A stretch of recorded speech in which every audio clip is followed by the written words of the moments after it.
Online class में आप सभी का स्वागत है। और आज हम लोग पढ़ेंगे क्लास 12 से चैप्टर नंबर 1 मैथ्स से। ठीक है, मैथ्स से पढ़ेंगे हम लोग। एनसीईआरटी मैथ्स से चैप्टर नंबर 1 पढ़ेंगे क्लास 12 का।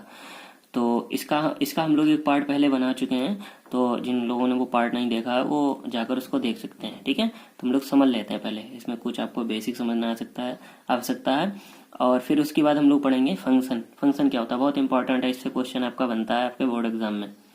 चलिए समझ लेते हैं हम लोग। पहले प्रांत क्या होता है। देखिए प्रांत सिंपल सा कुछ नहीं होता है, बस आपको ये ध्यान रखना है कि अगर आपके पास दो समुच्चय दे रखे हैं तो पहला वाला समुच्चय क्या होगा, वो होगा हमेशा डोमेन यानी प्रांत होगा, और दूसरा वाला समुच्चय क्या होगा, कोडोमेन यानी क्या होगा, सह प्रांत होगा। ठीक है, प्रांत और सह प्रांत समझ में आया। डोमेन और कोडोमेन, पहला वाला डोमेन, दूसरा कोडोमेन। अब हम लोग समझ लेते हैं रेंज क्या होती है। रेंज समुच्चय बी के उन अवयवों का समुच्चय, समुच्चय बी में जो है उन अवयवों का समुच्चय जो ए के अवयवों के साथ संबंधित है। ए के अवयव के साथ क्या है, किसी न किसी प्रकार संबंधित है उन अवयवों का समुच्चय। तो हम कितने यहाँ पे संबंधित है, 1 2 3, तो इसकी रेंज कितनी हो जाएगी, 1 2 3। ठीक है, अगर जिन लोगों ने वीडियो नहीं देखा है वो गौरव मौर्य क्लासेस में जाके पहला वाला वीडियो देख सकते हैं। ठीक है, चलिए अगला हम लोग देख लेते हैं। इसी में बहुत इंपॉर्टेंट है फंक्शन यानी फलन। इसको हम लोग प्रतिचित्रण या मैपिंग भी बोलते हैं। देखिए क्या होता है, सिंपल सा हम लोग समझ लेते हैं। यदि किसी समुच्चय ए का प्रत्येक अवयव संबंध या नियम यफ के द्वारा अन्य समुच्चय बी के साथ संबंधित या जुड़ा है तो इसको अर्थात यफ को ए से बी में फलन कहते हैं। ठीक है, जैसे हमारे पास अभी हम लोग एग्जाम्पल करेंगे, उसको लिखते कहते हैं, ऐसे लिखते हैं। ठीक है, F such that A arrow B, लेकिन इसको पढ़ते कहते हैं यफ को ए से बी में फलन है, मानी जो है ए संबंधित है बी से, किस द्वारा, संबंध यफ द्वारा। इसको लिखते भी ऐसे हैं, ए किस प्रकार, ए बी से किस प्रकार संबंधित है, एक फलन या संबंध यफ द्वारा क्या है, संबंधित है। अच्छा देखिए, आप समझते हैं कि फलन होने की हमारे पास शर्त क्या क्या होनी चाहिए। दो चीजें हमको याद रखनी है फलन होने के लिए। एक तो समुच्चय ए का प्रत्येक अवयव समुच्चय बी के किसी न किसी अवयव से अवश्य संबंधित हो। मतलब ए का जरूर होना चाहिए कि बी के किसी न किसी अवयव के साथ संबंधित हो। सभी अवयव के साथ नहीं, लेकिन ए के सभी अवयव होने चाहिए बी से संबंधित होने चाहिए। ठीक है, अर्थात यहाँ देखो लिखा है, अर्थात ए का कोई भी अवयव बिना जुड़े ना रहे, मतलब कोई भी अवयव खाली ना रहे। दूसरा हमें पॉइंट ये ध्यान रखना है कि ए का कोई भी अवयव बी के एक से अधिक अवयवों के साथ संबंधित ना हो। मतलब ए का कोई भी अवयव है वो बी के दो से अधिक अवयवों के साथ संबंधित ना हो, बस ये चीज ध्यान रखनी है। इन दो पॉइंट अगर आपको ध्यान रखेंगे तो आपको फलन से क्वेश्चन आता है और आपको कोई भी इश्यू नहीं आएगा उसमें। ठीक है, चलिए हम लोग देख लेते हैं। कुछ हमारे पास है जैसे एग्जाम्पल ही है। देखिए पहला एग्जाम्पल समझते हैं हम लोग, क्या है, 1 2 3 है, ABCD है। तो इसमें देखते हैं हम लोग क्या हमारे पास कंडीशन थी कि ए का प्रत्येक अवयव समुच्चय बी के किसी न किसी अवयव के साथ अवश्य संबंधित हो। ए का प्रत्येक अवयव संबंधित है, बिल्कुल है संबंधित। ठीक है, दूसरी कंडीशन हम लोग देखते हैं, ए का कोई भी अवयव बी के एक से अधिक अवयव के साथ संबंधित ना हो। हम लोग देखते हैं 1 का 1 2 का। देखिए यहाँ पर क्या है, ये 2 के साथ संबंधित है, जबकि इसमें सिंपल सा सेकंड में क्या बोला स्टेप में, एक से अधिक अवयव के साथ संबंधित ना हो। तो क्या ये फलन होगा, नहीं होगा, ये फलन नहीं होगा। ठीक है, ये फलन नहीं होगा। अच्छा दूसरा हम लोग समझते हैं। देखिए एक हमारे पास समुच्चय ए और बी है और ये एफ द्वारा संबंधित है एक दूसरे से। तो पहले हम लोग कंडीशन देख लेते हैं, समुच्चय ए का प्रत्येक अवयव समुच्चय बी के किसी न किसी अवयव से संबंधित हो। बिल्कुल संबंधित है, संबंधित है ना। ठीक, ए का कोई भी अवयव बी के एक से अधिक अवयव के साथ संबंधित ना हो। ए का कोई भी अवयव, ये हो गया, ये हो गया, ए का कोई भी अवयव बी के एक से अधिक अवयव के साथ संबंधित ना, क्या संबंधित है ए का कोई भी अवयव। देखो ये 2 अवयव हैं, एक से संबंधित है, एक से अधिक बोला था, नहीं है ना, तो ये हमारा क्या हो जाएगा, फंक्शन हो जाएगा। दोनों कंडीशन को क्या कर रहा है, सेटिस्फाई कर रहा है। ठीक है, अच्छा कर रहा है ना। ठीक, अगला हम लोग देखते हैं, एक हमारे पास समुच्चय ये एफ द्वारा क्या है संबंधित है। तो 1 1 ए बी, ठीक है। देखते हैं तो पहली कंडीशन क्या है, ए के सभी अवयव जो हैं कोई वो छुड़ा हुआ ना रहे, है ना, सभी क्या हो जुड़े हों। तो देखो सब जुड़े हैं किसी न किसी तरीके से, ठीक। अच्छा अब देखते हैं कि ए का कोई भी अवयव बी के एक से अधिक मन का ए के साथ एक कोई भी संबंधी नहीं है, हालांकि इसमें एक छूटा उससे हमें फर्क नहीं पड़ता है। हमें क्या है, ए के सभी अवयव क्या होने चाहिए, जुड़े होने चाहिए। बी के कोई जरूरी नहीं कि सभी अवयव जुड़े हों, ठीक है, ये आपको ध्यान रखना है। तो ये कैसा है, फलन है, ठीक है, ये भी ध्यान रखेंगे।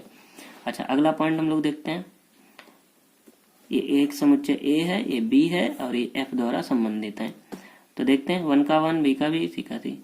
अब देखो इसमें क्या हो गया, ए का अवयव छूट गया, जबकि पहली ही कंडीशन में क्या कहा गया कि ए का प्रत्येक अवयव यानी कोई भी छुटा ना रहे। तो यहाँ पर फलन बनेगा, नहीं बनेगा, ठीक। आई थिंक मेरे ख्याल से आपको सब क्लियर हो गया होगा। अच्छा अब लोग पढ़ते हैं थोड़ा सा टाइप्स ऑफ फंक्शन में आ जाते हैं। पहला है एकेकी फलन, इसको बोलते हैं 1 1 या इंजेक्टिव बोलते हैं। दूसरा है आच्छादक फलन, ऑन टू या सरजेक्टिव। तीसरा है एकेकी आच्छादक फलन यानी 1 1 ऑन टू या बाइजेक्शन, ठीक है, बाइजेक्शन। इसी का एक और नाम है, इसको बोलते हैं हम लोग अंतःक्षेपण, ठीक है, याद रखेंगे।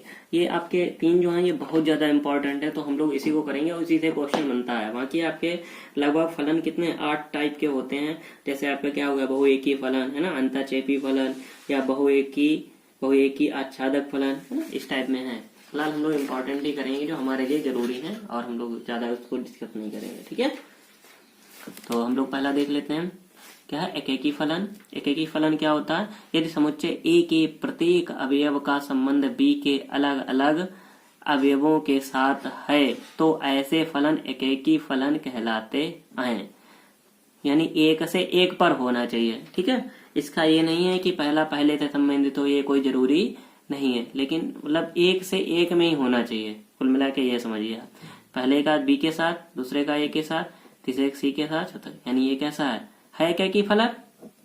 कैसा फलन है, एकेकी फलन है, बिल्कुल, है ना। इधर देखते हैं एक का एक में, यानी एफ द्वारा क्या है संबंधित है, और ए भी क्या है, एकेकी फलन है। अब देखिए एकेकी फलन की थोड़ी सी हम लोग परिभाषा समझ लेते हैं। इसको हम लोग जैसे समुच्चय सिद्धांत में कैसे हम लोग समझेंगे। देखिए यदि प्रतिचित्रण यानी फंक्शन क्या है, एफ जो है एक्स वाई में, एक्स को वाई से रिलेट कर रहा है, किससे, एफ द्वारा, में ऐसा हो कि संबंध F X 1 equal to F X 2 हो, तो एक्स बराबर एक्स 2 हो जाएगा। अगर उसमें हम रिलेशन निकालेंगे, जो फंक्शन हमारा निकल के आ जाएगा, तो क्या होगा, हम लोग वैल्यू निकालेंगे, वैल्यू निकालते हैं ना, तो हमारे क्या x1 इक्वल टू, अगर x2 आ गए, दोनों वैल्यू इक्वल आ गई, तो हमारा फंक्शन क्या हो जाएगा, और क्या है, x1 और x2 किस में बिलोंग कर रहे हैं, कैपिटल X में, तो इसको हम लोग क्या कहते हैं, एकेकी फलन है। तो हम लोग कहेंगे कि क्या है, ये एकेकी फलन है, ठीक है। जैसे एग्जाम्पल द्वारा हम लोग समझते हैं, एग्जाम्पल बहुत अच्छी है ना, कि एग्जाम्पल द्वारा हम कोई चीज क्लियर कर सकते हैं। जैसे हमारे पास एक समुच्चय क्या है, ए है, एक बी है, और हमें एक फलन दे रखा, फंक्शन दे रखा एफ एक्स बराबर एक्स स्क्वायर। ये किस प्रकार रिलेटेड है, एफ एक्स द्वारा ये संबंधित है एक दूसरे से, ए और बी।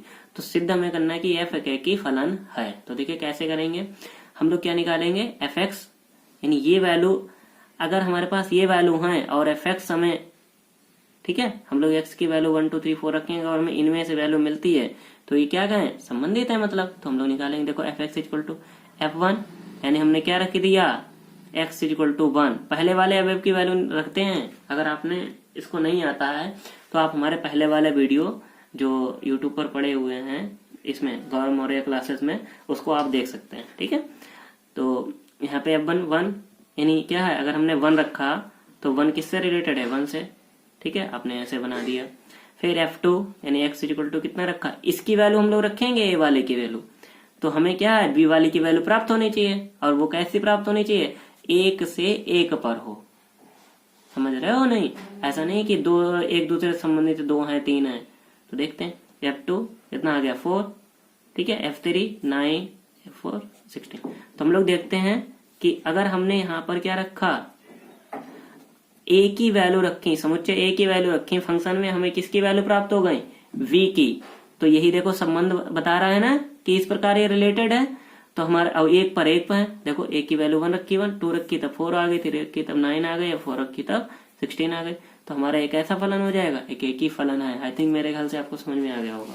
ठीक है, इसी में हम लोग आगे बढ़ते हैं और देखते हैं आच्छादक फलन। इसको बोलते हैं हम लोग सर्जेक्टिव फंक्शन। ठीक है, देखिए क्या होता है, समुच्चय बी के प्रत्येक अवयव का संबंध समुच्चय ए के किसी न किसी अवयव से संबंधित है तो वह फलन कैसा होगा, आच्छादक होता है। अब उसमें क्या था, ए का प्रत्येक अवयव, इसमें क्या है, बी का अवयव, समुच्चय बी का अवयव आच्छादक में।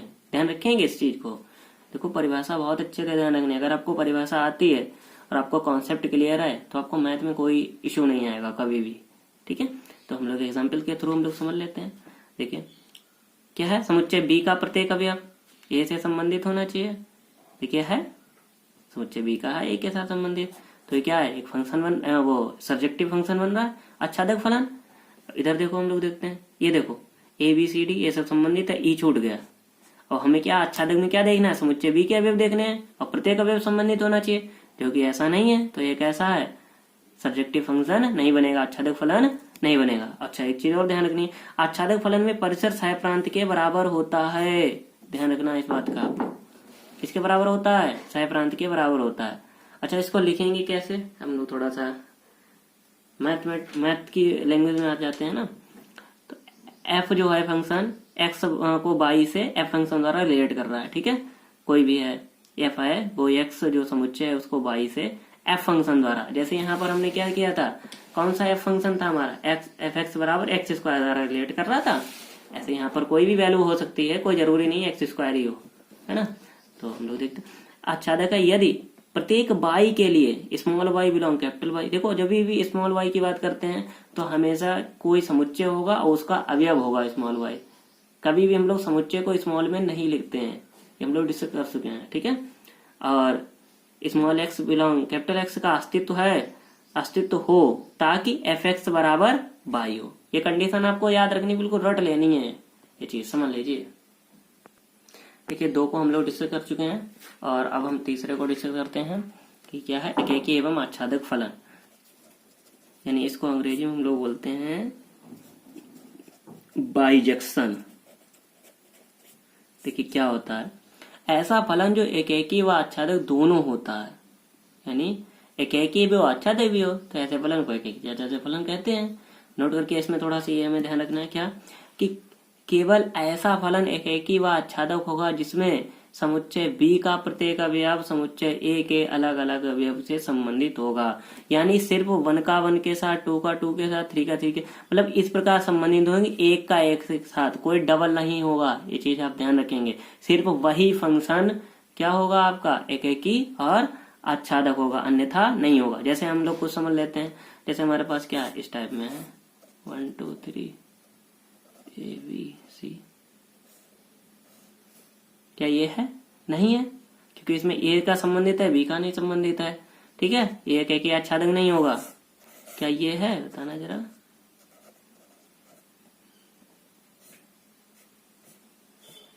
ये भी नहीं है, क्योंकि इसमें क्या है, एक छूट गया, एक का एक पर होना चाहिए और दोनों में बराबर अवयव होने चाहिए। चीज आप ध्यान रखना, अवयवों की संख्या भी क्या होनी चाहिए, बराबर, तभी वो फंक्शन कैसा होगा, एकेकी व आच्छादक होगा। इसके लिए अच्छा थोड़ी कंडीशन हम लोग समझ लेते हैं। जैसे हमारे पास निकालने के लिए आता है कि सिद्ध कीजिए फंक्शन क्या है, एकेकी एवं आच्छादक है, भी हम लोग कुछ क्वेश्चन हम लोग करेंगे, है ना।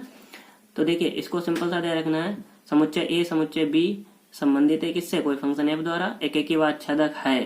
यदि ये है एकेकी व आच्छादक है तो हम लोग x1 x2 किसमें, कैपिटल ए में बिलोंग करेंगे, और एफ एक्स 1 बराबर एफ एक्स 2, ये हम लोग एक कंडीशन ये निकालेंगे। ठीक है, और F A equal to B आ जाता है। अगर हम लोग जैसे हमारे पास क्या था, एफ एक्स बराबर एक्स स्क्वायर, तो एक्स इक्वल टू हमने क्या रखा था 1 2 3, यानी एफ ए, यानी ए की वैल्यू हम इसमें कितने रखेंगे 1 रखेंगे। F1 अगर रखें तो हमारा बी का अवयव हमें मिलना चाहिए। ठीक है, ये चीज ध्यान रखेंगे, किसका, इसका अवयव हमें मिलना चाहिए, तभी हमारा क्या होगा, वो आच्छादक होगा। जब दोनों कंडीशन फॉलो हो जाएंगी तो हमारा क्या हो जाएगा, एकेकी व आच्छादक हो जाएगा। ठीक।